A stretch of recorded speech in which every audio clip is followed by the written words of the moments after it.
Hey guys, Wade with Texas Long Range Hunting. This week we're going to talk a little bit about reloading.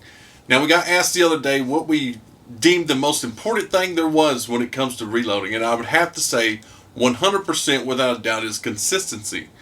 Now consistency plays a vital role across the board when it comes to being successful and shooting good and loading good and everything else, but we'll get more into that later.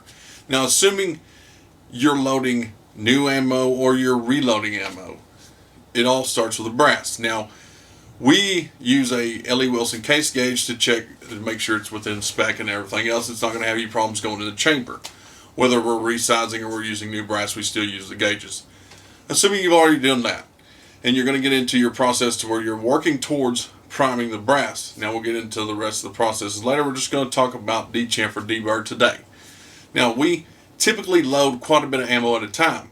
We never load less than 100 rounds, and we usually load close to 1,000 rounds. So dechamfer deburr isn't, we just can't do it by hand. Now you do 1,000 pieces of brass by hand with a hand tool or a little case prep center, your fingers really start to hurt.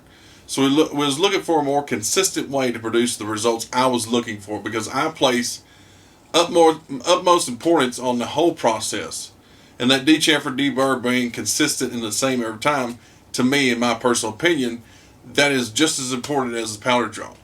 So we repurposed some lock and load case prep centers from Hornady to dechamfer deburr on. Now you can't just screw them on and go to town. These are actually case trimmers. You set the depth and you trim the brass. We had these little pieces turned at a local machine shop, and we dechamfer deburr on here. Now it doesn't matter if I'm dechamfer deburring, my son, Brooke, Josh, everybody gets the same results, because once I set the depth, you just put the brass on there, push down. It's that simple. Then we also brush the neck on this machine here. But if you'll get your entire process consistent, no matter what tools you have, ultimately your goal will be better ammunition. That's it for this week. We'll see you guys next time.